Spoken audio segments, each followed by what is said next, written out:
Hello friends, आज हम लोग अपने टारगेट को आगे बढ़ाते हैं, अपने प्रोग्राम को आगे बढ़ाते हैं।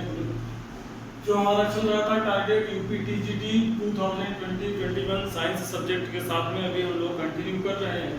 तो साइंस सब्जेक्ट में आज की जो विषय वस्तु है उसमें हमें पढ़ना है गुरुत्वीय एवं जड़त्वीय द्रव्यमान, यानी कि गुरुत्वीय द्रव्यमान को पढ़ना है और जड़त्वीय द्रव्यमान पढ़ना है। इसके अलावा घूर्णन गति और बलयुग्म के बारे में पढ़ेंगे।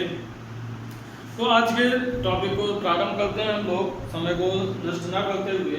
तो सबसे पहला जो हमारा टॉपिक है वो है गुरुत्वीय द्रव्यमान। आज की हेडिंग है गुरुत्वीय द्रव्यमान। सभी लोगों ने गुरुत्वाकर्षण बल का नाम सुना हुआ है। गुरुत्वाकर्षण बल क्या है? एक तरह का क्या है? आकर्षण बल है, नाम ही है उसका गुरुत्वाकर्षण बल।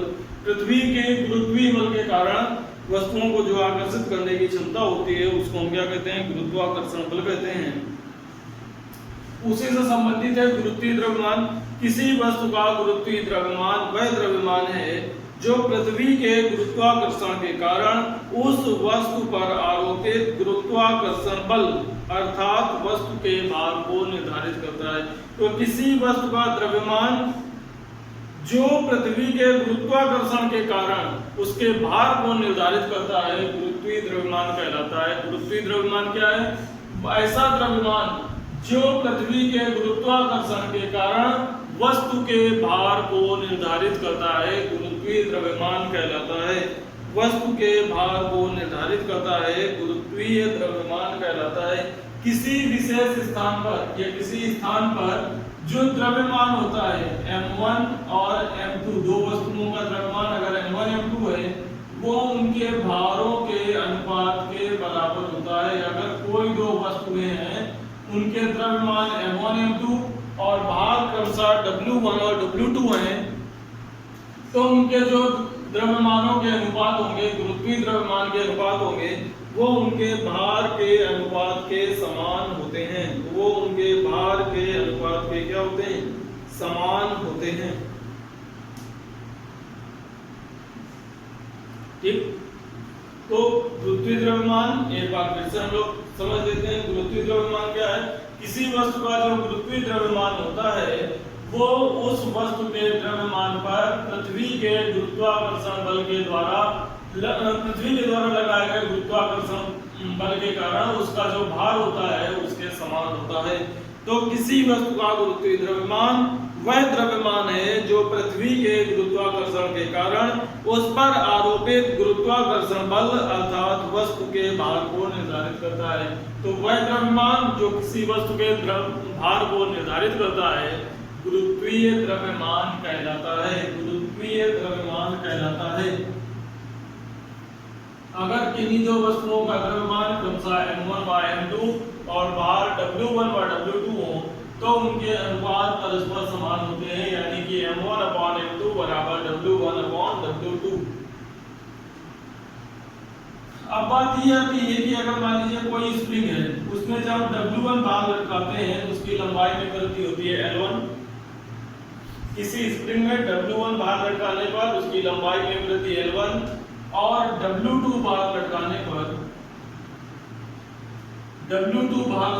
पर लंबाई में वृद्धि l2 होती है। यानी कि किसी स्प्रिंग में क्रमशः w1 और w2 भार लटकाने पर उसकी लंबाइयों में वृद्धि क्रमशः l1 और l2 होती है। तो w1/w2 बराबर होता है l1/l2। जो लंबाई में वृद्धि है वो भार के अनुक्रमानुपाती होती है।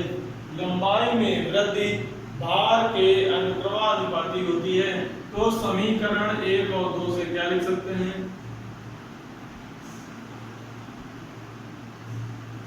समीकरण 1 और 2 से आ जाएगा w1/w2 बराबर m1/m2 बराबर l1/l2।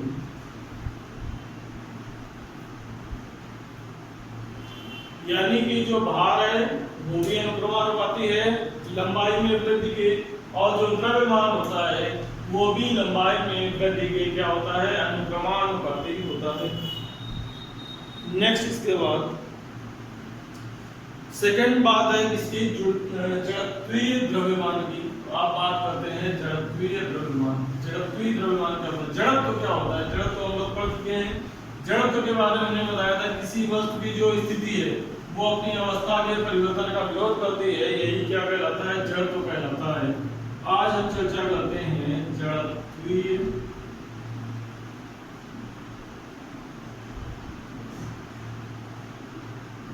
द्रव्यमान की। तो जड़त्वीय द्रव्यमान क्या है?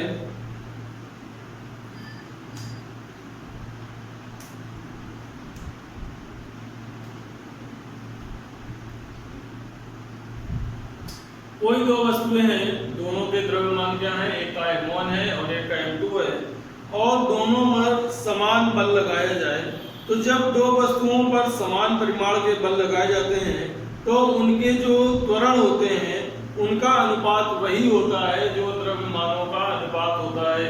यानी कि अगर कोई दो वस्तुएं हैं उन पर समान बल आरोपित किया जाए तो उनका जो अनुपात होगा उनके द्रव्यमानों का, वो उनके त्वरण के अनुपात के क्या होता है, समान होता है। m1 बटे m2 बराबर a1 बटे a2, m1 बटे m2 बराबर a1 बटे a2। या यहाँ से हम m2 का मान निकालना चाहें, m2 बराबर क्या आएगा, a2 बटे a1 इंटू m1। यहाँ जो m1 के सापेक्ष m2 द्रव्यमान है, पहले पिंड के सापेक्ष दूसरे पिंड का जो द्रव्यमान है उसी को कहते हैं जड़त्वीय द्रव्यमान। एक पिंड के सापेक्ष दूसरे पिंड का जो द्रव्यमान होता है उसको हम क्या कहते हैं, जड़त्वीय द्रव्यमान कहते हैं। एक पिंड के सापेक्ष दूसरे पिंड का द्रव्यमान क्या कहलाता है, जड़त्वीय द्रव्यमान कहलाता है।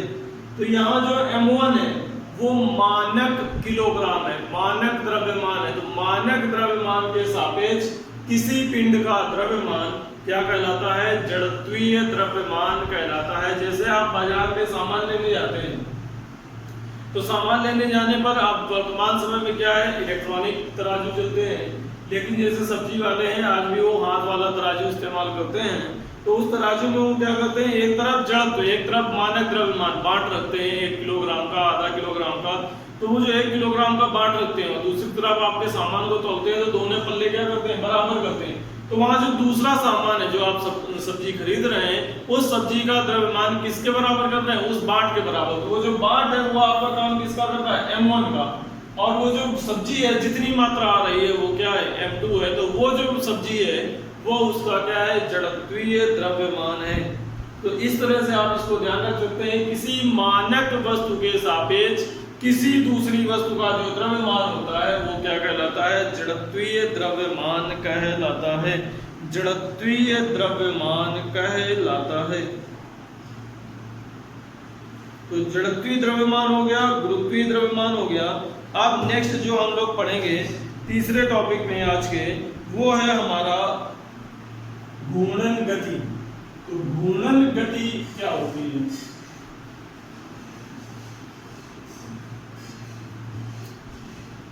सबसे पहली चीज जो ये है, जो हमारा ब्रह्मांड है वो छोटे छोटे कणों से मिलकर बना है। उन कणों से को विस्थापित करने पर या उन कणों को हम सामान्य तौर पर पिंड, जो भौतिक विज्ञान है उन्हें पिंड की संज्ञा देती है। और जो ये पिंड होते हैं, जो ये कण होते हैं, इन कणों में 3 प्रकार की गति है। जो दृढ़ पिंड हैं, दृढ़ पिंड 3 तरह की गति करते हैं। दृढ़ पिंड किसको कहते हैं, इसको भी 1 मिनट समझ लेते हैं। दृढ़ पिंड उस पिंड को कहते हैं जिस पर बाह्य बल लगाने से उनके कण आपस में विस्थापित नहीं होते हैं, ऐसे पिंड को दृढ़ पिंड कहते हैं। जैसे कोई पत्थर का टुकड़ा है, उसमें बल लगाएंगे तो पूरा पत्थर जाएगा जहां भी जाएगा, ऐसा नहीं कि उसके छोटे छोटे टुकड़े होकर जाएंगे। तो वो क्या है, एक दृढ़ पिंड है। दृढ़ पिंड एक ऐसा पिंड है जिस पर बल लगाने से पूरा पिंड गतिमान होता है, उसके कण अलग अलग गतिमान नहीं होते हैं। अब दृढ़ पिंड को सामान्य तौर पर हम केवल पिंड कहते हैं। और दृढ़ पिंड की जो गतियां हैं हमने बताई 3 तरह की है, एक स्थानांतरी गति है, एक घूर्णन गति है और एक स्थानांतरित तथा घूर्णन दोनों गति का संयोजन से प्राप्त गति है। अब स्थानांतरी गति क्या है?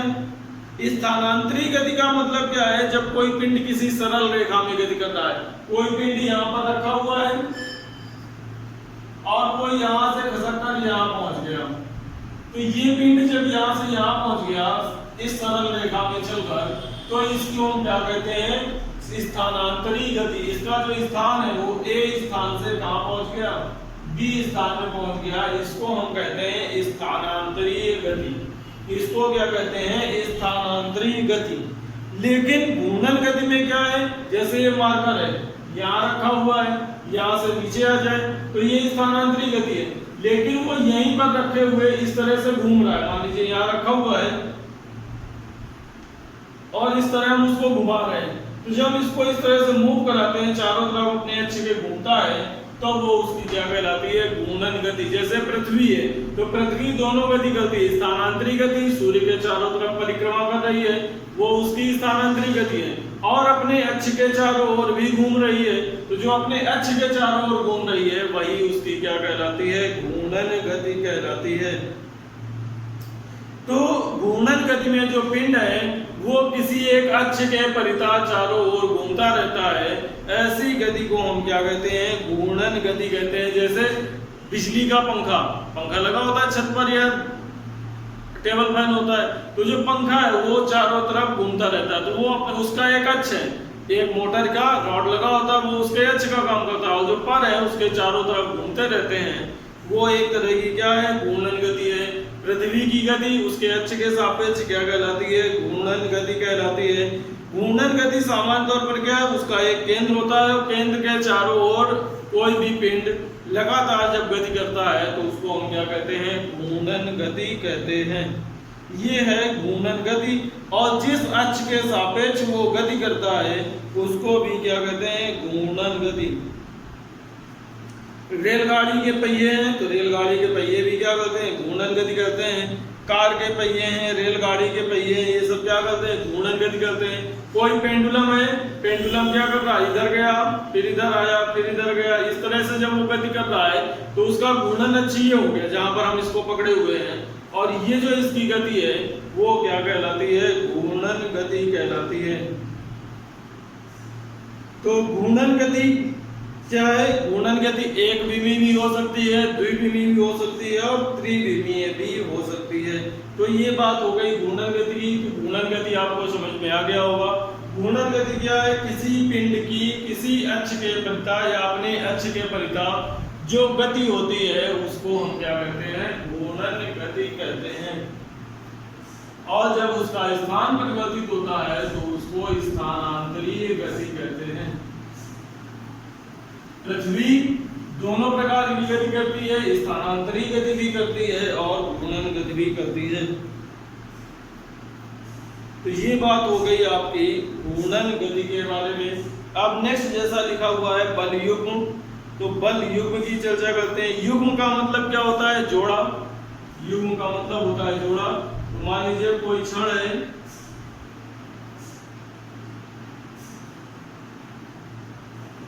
इस क्षण पर दो बल कार्य करते हैं, एक F बल इधर है और एक F बल इधर है। तो ये जब दो बल एक ही पिंड पर कार्य करते हैं और विपरीत दिशाओं में, इनकी दिशाएं क्या है? विपरीत। ये मान लीजिए इधर को ले जा रहा है और ये इधर को ले जा रहा है। तो जब किसी पिंड पर या किसी पिंड पर या दृढ़ पिंड पर, हमने बताया दृढ़ पिंड को ही सामान्यतः हम पिंड कहते हैं, जब किसी दृढ़ पिंड पर जो समान और विपरीत बल, जो बल परिवार में समान और दिशा में विपरीत हो, जिनकी क्रिया रेखा भिन्न भिन्न हो, लगाए जाते हैं, तो इस प्रकार यह पिंड क्या कहलाता है? तो ये जो बलों का युग्म बनता है इसको हम क्या कहते हैं? बल युग्म कहते हैं। जब दो समान और विपरीत बल भिन्न भिन्न क्रिया रेखा पर किसी एक दृढ़ पिंड पर कार्य करते हैं तो ऐसे बल के युग्म को क्या कहते हैं? हम बल युग्म कहते हैं। और इसकी जो भुजा है जिसके परिता ये घूम रहा, मान लीजिए ये इसका अक्ष है O बिंदु, तो ये जो इधर की इतनी दूरी है ये इसकी क्या कहलाती है, बल युग्म की भुजा कहलाती है। और इस पूरी भुजा की जो लंबाई है, इस पूरी भुजा की लंबाई मान लें कितनी है, L। तो यहाँ जो बल युग्म का आघूर्ण आता है, बल युग्म का आघूर्ण होता है एक बल और गुणा क्रिया रेखा की कुल लंबाई। तो बल युग्म का जो आघूर्ण होता है, बल युग्म का आघूर्ण जिसको हम टाउ से प्रदर्शित करते हैं, टाउ बराबर होता है F इंटू L। इसका मात्रक जो SI पद्धति में है वो होता है न्यूटन मीटर, या दूसरा मात्रक होता है किलोग्राम मीटर स्क्वायर पर सेकेंड स्क्वायर। तो ये तो मात्रक हो गए। ये कैसी राशि होगी, ये एक सदिश राशि है, सदिश राशि है। इसका जो आपका विमा है, विमा क्या होगी, ml स्क्वायर की -2 इसकी विमा होती है। सदिश राशि है, SI मात्रक न्यूटन मीटर होता है, टाउ से प्रदर्शित करते हैं, टाउ बराबर होता है F इंटू L, टाउ बराबर होता है F इंटू L। किसी दृढ़ पिंड पर जब दो समान और विपरीत बल भिन्न भिन्न क्रिया रेखा पर कार्य करते हैं तो ऐसे बल के युग्म को हम क्या कहते हैं, बल युग्म कहते हैं। यदि क्रिया रेखा की कुल लंबाई L हो तो बल युग्म का आघूर्ण टाउ बराबर होता है F इंटू L, यानी कि बल गुणा क्रिया रेखा से लंबवत दूरी। और इसका SI मात्रक न्यूटन मीटर या किलोग्राम मीटर स्क्वायर पर सेकंड स्क्वायर होता है। यह सदिश राशि है जिसकी विमा ml स्क्वायर की -2 होती है। ये बात है आपके बल युग्म की।